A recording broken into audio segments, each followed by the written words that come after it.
Allahu Allahu Allahu Allah.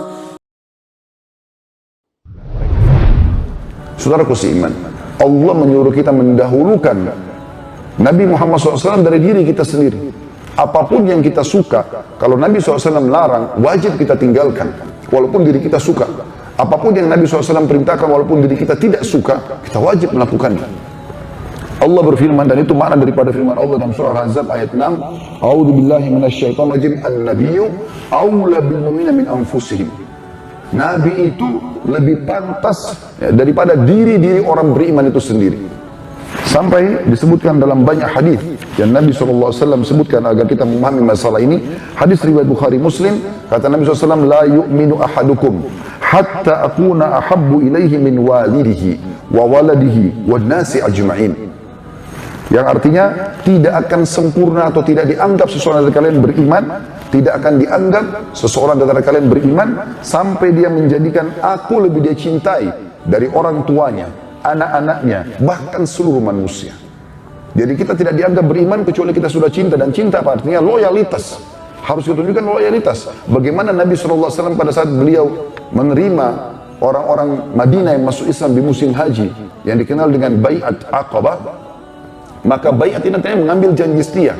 Nabi SAW membaiat mereka dan memastikan kalau seluruh orang-orang yang telah beriman di awal-awal Islam di Madinah, mereka akan membela Nabi SAW melebihi daripada anak dan istri-istri mereka. Serta mereka akan berkorban dengan harta untuk agama yang dibawa oleh Nabi SAW, dan mereka setuju. Akhirnya Allah muliakan mereka menjadi ansar atau penolong-penolong Nabi SAW. Juga Nabi SAW pernah dalam hadis Bukhari jalan dengan Umar bin Khattab, lalu Umar mengatakan, ya Rasulullah, sesungguhnya aku lebih mencintai, ya Rasulullah, la anta habbu ilayya min kulli syai' illa min nafsi. Wahai Rasulullah, aku cintai anda melebihi apapun kecuali diri saya. Kalau diri saya masih ragu, masih mendahulukan diri saya, Rasulullah. Faqala sallallahu alaihi wasallam, maka Nabi SAW mengatakan, la walladhi nafsi biyadi, tidak, demi zat yang jiwaku dalam genggamannya, maksudnya demi Allah. Tidak, demi zat yang aku dalam genggamannya, jiwaku maksudnya demi Allah. Hatta akuna ahabbu ilaika min nafsik, sampai engkau menjadikan aku lebih kau cinta dari dirimu sendiri. Faqala Umar, maka Umar berkata, fa innahu al-an wallahi la anta ilayya ahabbu ilayya min nafsi. Demi Allah ya Rasulullah, sekarang ini detik ini engkau lebih aku cinta daripada diriku sendiri. Maka faqala Nabi SAW, Nabi SAW bersabda, al-ana ya Umar, sekarang wahai Umar, kau bisa dikatakan beriman. Maka semua ini teman-teman sekalian menjadikan untuk menjelaskan kepada kita bagaimana wajibnya kita menolong Nabi SAW. Wajibnya kita merasa beliau adalah sesuatu yang sangat mahal yang Allah utus kepada kita dan bagian daripada syariat. Nanti akan kita jelaskan dalam penutupan khutbah kita bagaimana pendapat para ulama kepada atau sikap yang harus dilakukan kepada orang-orang yang menghina Nabi SAW. Nabi SAW, Allah SWT juga mengingatkan dalam Al-Quran tentang masalah yang kewajiban kita untuk mengikuti, dan ini ayat penting, makanya saya harus sebutkan, yaitu dalam surah Al-A'raf 157, A'udzu billahi minasyaitonir rajim, alladzina yattabi'una ar-rasula an-nabiyyal ummi alladzi yajidunahu maktuban indahum fit Taurati wal Injil. Orang-orang yang mengikuti Rasul, maksudnya Muhammad SAW, seorang Rasul, Nabi yang ummi, tidak bisa membaca dan menulis, yang mereka temukan tertulis dalam kitab Taurat dan Injil, atau kitab mereka di Taurat dan Injil. Ya'muruhum bil ma'ruf, yang selalu menyuruh mereka pada kebaikan-kebaikan. Wa yanhahum 'anil munkar, dan melarang mereka dari kemungkaran-kemungkaran. Wa yuhillu lahumut thayyibat, dan menghalalkan untuk mereka yang baik-baik. Wa yuharrimu 'alaihimul khaba'ith, dan mengharamkan untuk mereka hal-hal yang buruk. Wa yadau anhum israhum wal aghlal allati kana 'alaihim, dan mengangkat atau menghapus di sini beberapa hukum-hukum yang telah turun kepada mereka yang memberatkan mereka. Falladzina amanu bihi, maka orang-orang yang beriman kepadanya, wa azzaruhu, dan memuliakannya, wa nasaruhu, dan menolongnya dan memenangkannya, wattaba'un nura alladzi unzila ma'ah, dan mengikuti cahaya yang turun bersama yang maksud Al-Quran, ulaika humul muflihun, mereka adalah orang-orang yang beruntung. Saudaraku seiman, telah terjadi beberapa kasus sebelum kita, orang-orang yang mengolok-olok Nabi SAW. Perhatikan bagaimana sikapnya. Terjadi dalam hadis yang sahih diriwayatkan oleh Abu Dawud, An-Nasai, dan juga Al-Hakim mensahihkan dalam kitab Mustadrak beliau, bahwasanya ada seorang sahabat buta matanya, dan dia memiliki seorang budak wanita yang masih kafir. Budak wanita ini sempat melahirkan 2 anak buat dia. Maka dikenal dengan ummul walad. Dalam hukum agama kita ada ummul walad, ibunya anak-anak, seperti itu. Maka ini ada hukum sendiri, saya tidak bahas itu. Yang jelas dia setiap hari mencaci maki Nabi SAW. Sahabat ini selalu menasihati, tidak mau dengar. Sampai satu malam, karena sudah tidak bisa lagi dia sabar mendengar cacian perempuan ini, maka dia mengambil sebuah pisau yang tajam, lalu dia mendekati budak wanita itu, kemudian ditusuk perutnya. Dan pada saat itu kebetulan lagi hamil. Karena kerasnya tekanan tusukan tersebut sampai membuat janinnya keluar. Keesokan paginya tersebar berita terdapat mayit, ada mati di depan rumah. Setelah dikubur, setelah dibunuh tidak dikubur oleh sahabat itu. Maka yang terjadi tersebar berita, lalu Nabi SAW cari tahu siapa orang itu. Datanglah si buta ini mengatakan, ya Rasulullah, saya majikannya, saya tuannya, saya pemilik budak ini. Kata Nabi SAW, kenapa kau lakukan itu? Kenapa kau bunuh dia? Dia mengatakan, ya Rasulullah, hampir setiap hari dia mencaci maki Anda, tapi saya sabar dan saya coba nasihatin tapi dia tidak mau dengar. Maka sampai tadi malam saya sudah tidak bisa sabar lagi, maka saya pun mengambil pisau yang tajam lalu saya tusuk perutnya lalu keluar janinnya. Maka apa kata Nabi SAW? Perhatikan teman-teman, ini hadis sahih. Ishhadu anna damaha hadar. Ketahuilah, saksikan kalian semua, darahnya wanita ini tidak ada nilainya. Karena dalam Islam, orang kalau membunuh, hukumnya dibunuh juga. Ada kisos. Tapi karena dia mencaci maki Nabi SAW dan dibunuh oleh majikannya, maka majikannya tidak kena hukuman. Begitu juga dengan hadis riwayat An-Nasai, bahwasanya seorang wanita Yahudi sibuk mencaci maki Nabi SAW. Terus saja caci maki Nabi SAW. Sampai ada seorang sahabat menemui wanita tersebut lalu mencekiknya sampai mati. Begitu dia mati, lalu Nabi SAW mengetahui, maka Nabi tidak menuntut darahnya. Artinya dianggap pembunuhannya itu sah oleh Nabi SAW karena dia mencaci maki Nabi SAW. Kisah yang masyhur dalam riwayat Bukhari, Ka'b bin Ashraf, salah satu tokoh Quraisy, salah satu tokoh Yahudi yang terus menerus mencaci maki Nabi SAW dengan beragam macam cara. Setiap ada kesempatan, maka dia melakukan pencacian tersebut. Kalau ada wanita penari siap mencaci maki Nabi SAW, dibayar sama dia. Ada penyair siap mencaci maki Nabi SAW, dibayar sama dia. Ada pasukan suku yang mau menyerang Madinah, dibiayai sama dia. Terus saja. Apa kata Nabi SAW? Siapa yang mau mengambil pahala, maknanya begitu. Atau lafaz hadisnya adalah, siapa yang mengambil alih Ka'b bin Ashraf. Maknanya adalah, siapa yang membunuh Ka'b bin Ashraf. Nabi iklankan di masjid. Siapa yang membunuh Ka'b bin Ashraf? Maka beberapa sahabat langsung berdiri mengatakan, kami ya Rasulullah. Lalu mereka mengatur strategi sampai membunuhnya. Begitu juga Abu Rafi' dalam riwayat Bukhari, bagaimana dia mencaci maki Nabi SAW. Lalu sahabat Abdullah radhiyallahu dan beberapa temannya datang, lalu kemudian membunuh di bentengnya. Begitu juga teman-teman sekalian, ini contoh beberapa orang yang jadi korban terbunuh di zaman Nabi SAW dan Nabi tidak anggap butuh dibalas atau yang muslim membunuhnya butuh dihukum.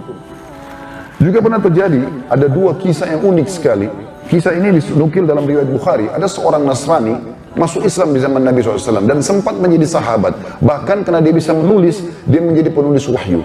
Beberapa waktu setelah dia tulis beberapa ayat Al-Quran, dia keluar dari Madinah, kemudian dia nyatakan, iklankan dirinya murtad dari Islam, kemudian dia menyebarkan isu mengatakan, Muhammad tahu dari mana yang saya sudah tulis itu benar atau salah. Lalu ini wahyu. Allah Subhanahu wa taala memastikan kalau tulisannya itu benar. Ya, dia tidak bisa mengubahnya. Kemudian orang itu mati di malam itu juga. Pada saat dia sudah mencaci maki dan coba menyalahkan Nabi SAW, maka dia meninggal. Subhanallah, malam itu dikubur dalam kisah ini. Ini riwayat sahih, riwayat Bukhari. Dikuburlah jenazahnya. Begitu dikubur, besok pagi ditemukan bumi membuang jenazahnya. Dikeluarkan. Kemudian dikubur lagi oleh teman-temannya sambil mereka berkata, ini pasti perbuatan Muhammad sama teman-temannya karena dia meninggalkan agama mereka. Maka dikubur lagi dan digali lebih dalam di hari kedua. Di hari kedua malam, besoknya hari ketiganya keluar lagi jenazahnya. Maka mereka mengulangi lagi mengatakan ini perbuatan Muhammad dan teman-temannya. Lalu kemudian mereka menggali lebih dalam lagi, tapi mereka sudah tidak mampu. Dalam hadis ini dikatakan, kemudian mereka kubur apa adanya. Di hari keempatnya mereka kaget jenazahnya keluar kembali. 3 kali berturut-turut dilempar oleh bumi jenazahnya karena mencaci maki Nabi SAW atau mencoba berusaha memojokkan Nabi SAW. Dan ini diriwayatkan oleh Imam Bukhari.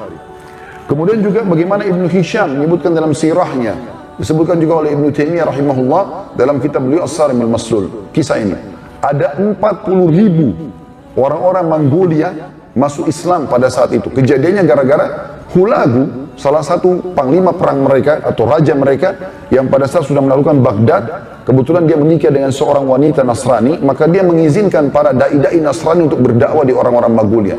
Dan banyak orang Mongolia yang masuk Nasrani pada saat itu.